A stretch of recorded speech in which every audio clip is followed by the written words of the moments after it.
Halo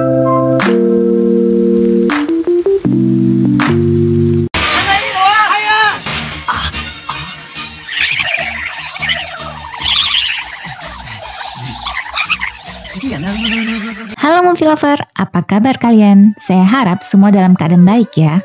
Kali ini seperti yang sudah pernah saya janjikan, saya akan membahas part akhir dari film A Chinese Ghost Story. Kelanjutan film ini masih sama dengan part-part sebelumnya, di mana film ini disutradarai oleh Ching Siu-tung.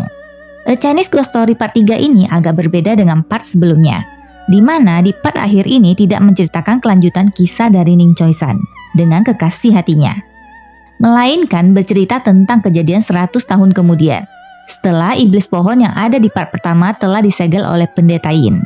Ia bangkit kembali setelah 100 tahun berlalu. Untuk kalian yang belum menonton, ditonton dulu ya, agar kalian mengerti apa yang terjadi di film ini. Tentunya pemeran dalam film ini pun berubah, karena menceritakan tentang masa 100 tahun mendatang, di mana beberapa aktor penting yaitu Leslie Chung yang memerankan Ning Choi-san, serta Wu Ma yang memerankan pendeta Yin tidak ada lagi.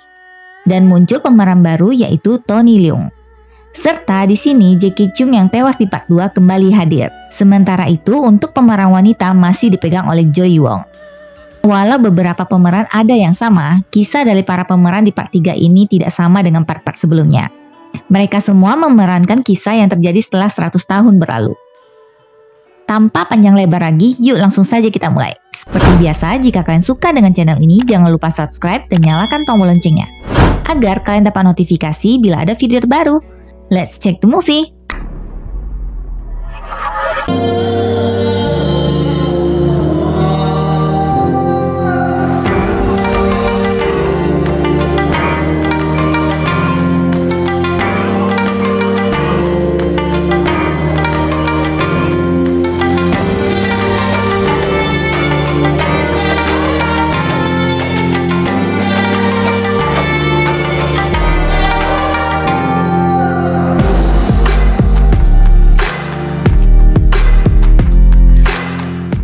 Kisah dimulai dengan memperlihatkan cerita lampau yang ada di part pertama, di mana pendeta Yin dan Choi-san berusaha melawan iblis pohon. Lalu pendeta Yin berhasil menyegel iblis pohon tersebut dan mengatakan bahwa iblis ini akan bangkit kembali setelah 100 tahun.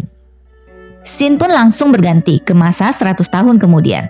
Terlihat di sana ada dua orang biksu yang sedang melakukan perjalanan untuk mengantarkan patung emas Buddha ke kuil kerajaan. Kedua orang itu adalah biksu muda yang mana pemeran utama dalam film ini bernama Si Fong yang diperankan oleh aktor Tony Leung. Ia tengah bersama gurunya yang bernama Pai Yun.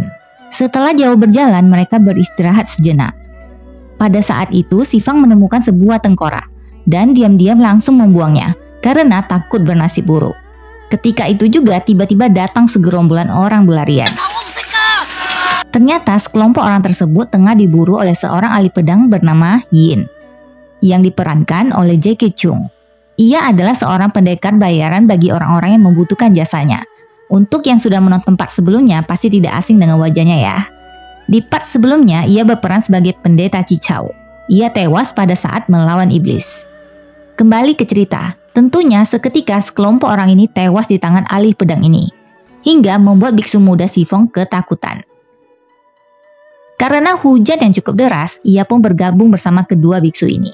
Mengetahui begitu banyak mayat, sang guru meminta Si Fong untuk menguburkan semua mayat dengan layak. Di saat itu, ahli pedang ini malah menghidupkan api yang besar, hingga pondok tersebut terbakar. Kemudian ia pergi begitu saja. Si Fong dan gurunya melanjutkan perjalanan, memasuki sebuah desa di mana banyak sekali berandal. Si Fong yang kelaparan mengajak gurunya untuk makan siang. Pada saat itu mereka tanpa sengaja bertemu kembali dengan Yin yang tengah memamerkan jurus pedangnya kepada kliennya hingga mengenai keranjang milik Si Fong.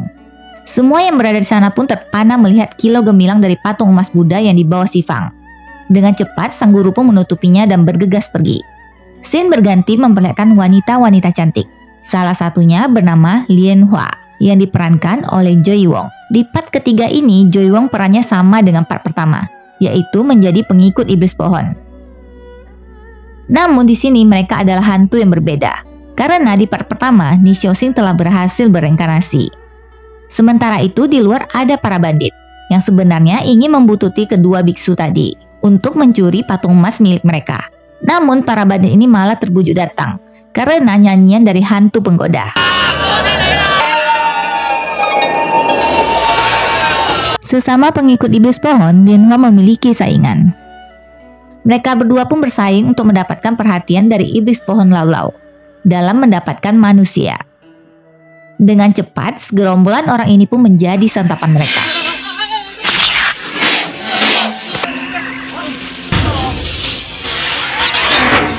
Malam pun semakin larut. Guru dan murid ini berjalan dalam kegelapan dan tiba di sebuah kuil yang tidak asing lagi kalian dengar, yaitu kuil anggrek. Mereka pun memutuskan untuk beristirahat di sana. Ketika akan beristirahat, Guru Xifang merasakan para iblis di sekitarnya dan langsung bergegas mencari meninggalkan Xifang sendirian. Kembali ke iblis pohon, ia dengan cepat mengetahui kehadiran para biksu dan mempercayakan Lianhua untuk merayu biksu muda Xifang. Tentunya hal itu membuat Hu Tian menjadi cemburu. Sementara di kuil, Xifang yang tengah sendirian merasa ketakutan. Sambil memegang patung emas Buddha, ia pun menuruni tangga. Namun karena kuil yang sudah sangat tua, biksu muda ini pun tersandung hingga patung emas itu terlepas dari genggamannya. Sesaat kemudian Lianhua pun tiba. Ia pun menggunakan triknya untuk merayu Xifang. Untungnya Xifang tidak tergoda sama sekali. Xifang berusaha mengalihkan pikirannya dengan membaca mantra hingga membuat Lianhua pun terpental. Saat itu juga biksu muda ini menyadari bahwa wanita ini bukanlah manusia. Xifang yang ketakutan langsung membacakan mantra kembali hingga membuat Lianhua menjadi kesakitan. Hal itu membuatnya merasa iba dan menyuruhnya pergi. Selang beberapa waktu gurunya telah kembali. Untuk menyembunyikan bahwa patung emas telah hilang, ia pun menggantikannya dengan batu agar dapat mengelabui gurunya. Untuk menghemat waktu, sang guru pun mengajak Xifang melanjutkan perjalanan, mengantarkan patung emas Buddha tersebut ke kuil kerajaan. Karena patung tersebut belum ditemukan, Xifang pun berusaha mencari alasan dengan berpura-pura sakit. Sang guru pun mengira ia tengah kelaparan dan memutuskan ke kota untuk mencarikannya makanan. Ketika berada di kota, Biksu Payun bertemu kembali dengan Yin yang tengah menggunakan sihirnya untuk menipu orang-orang. Ia yang melihat hal itu langsung memberikannya pelajaran. Kembali ke kuil, Xifang dengan cepat langsung mencari patung tersebut. Namun yang ditemukan, hari semakin larut. Ia yang tengah kebingungan didatangi kembali oleh Lianhua. Mengetahui Xifang tengah mencari sesuatu, hantu penggoda wanita ini pun memutuskan untuk membantunya. Lianhua yang usil mengerjai biksu muda ini. Ia pun berpura-pura terkena gigitan ular. Tentunya Xifang langsung membantunya. Beberapa saat kemudian ia pun menyadari bahwa itu adalah luka palsu. Karena ia adalah hantu, tidak mungkin terluka karena gigitan ular. Dan akhirnya Xifang dapat menemukan patung emas tersebut, namun dipenuhi oleh ular. Lianhua yang melihat hal itu berusaha mengusir ular-ular tersebut, namun malah menyebabkan patung emas menjadi hancur. Hantu penggoda dan biksu muda ini saling menceritakan masa lalunya. Di tengah obrolan itu, sang guru pun kembali. Dengan cepat, Lianhua pun pergi bersembunyi.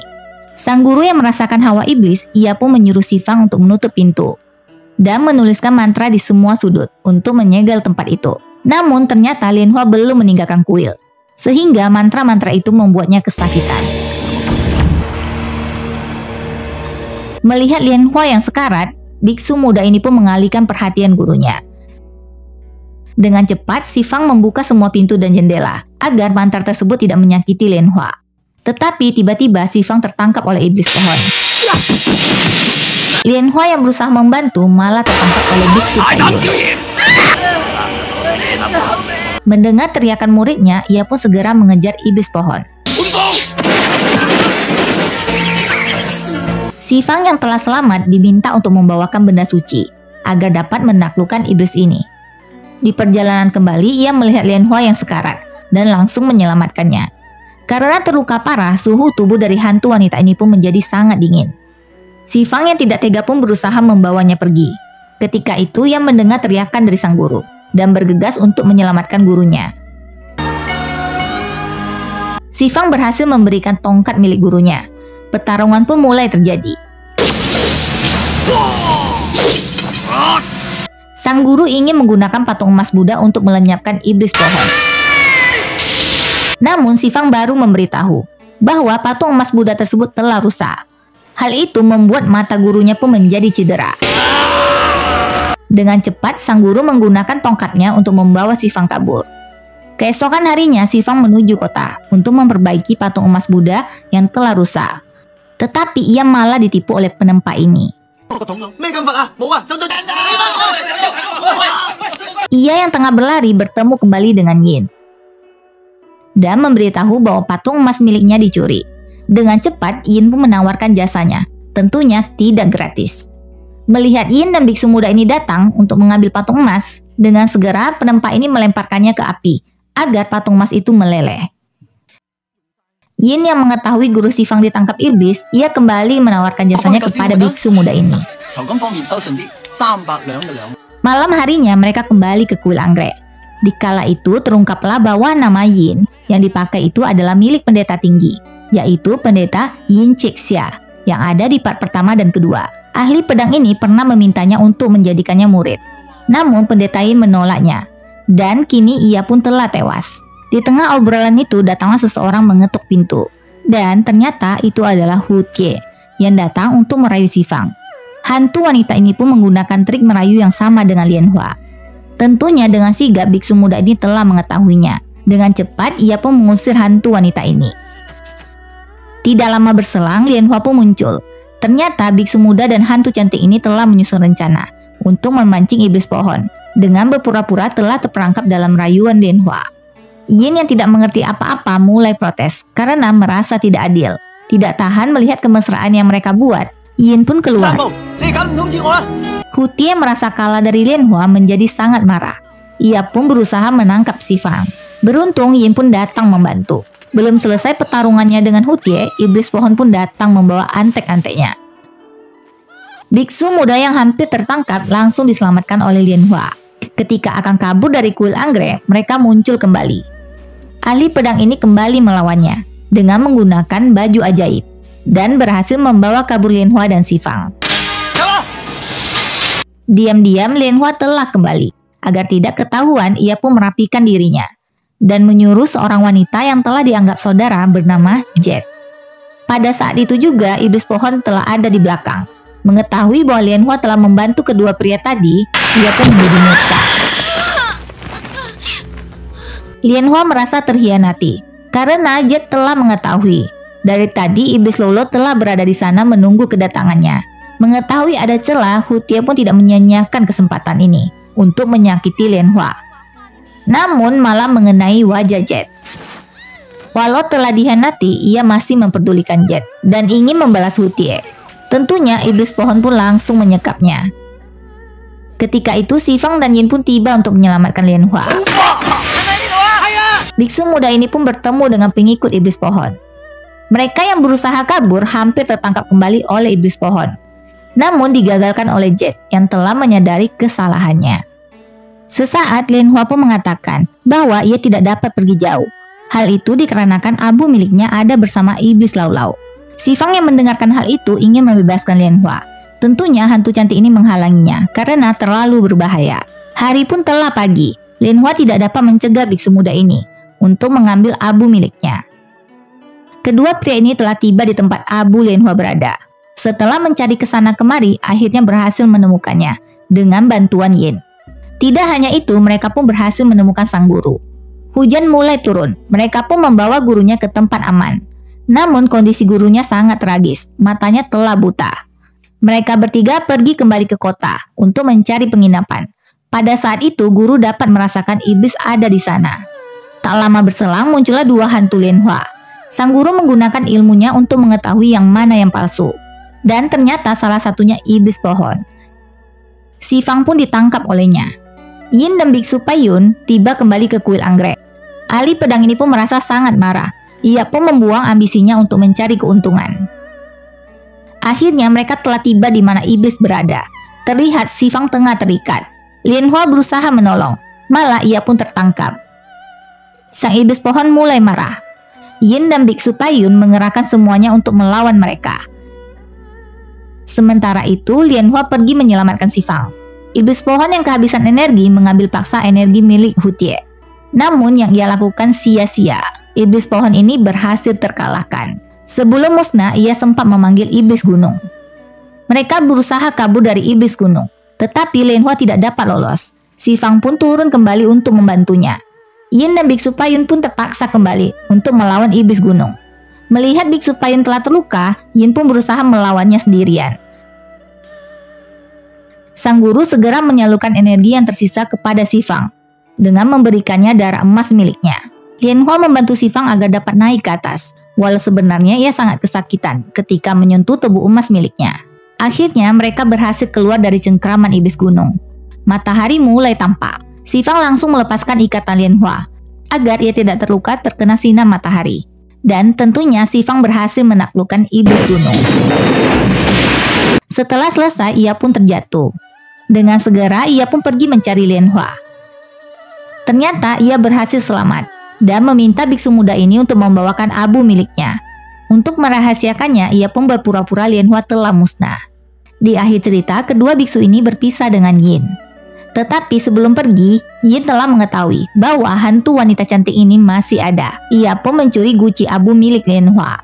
Namun si Fang sudah tahu akal busuk Yin dan telah memindahkan abu ke botol abu miliknya. Kemudian melanjutkan perjalanannya. Film pun berakhir. Sekian rangkuman dari film A Chinese Ghost Story part terakhir ini guys. Semoga dapat menghibur kalian semua. Apabila ada kritik dan saran, tinggalkan di kolom komentar ya. See you next video.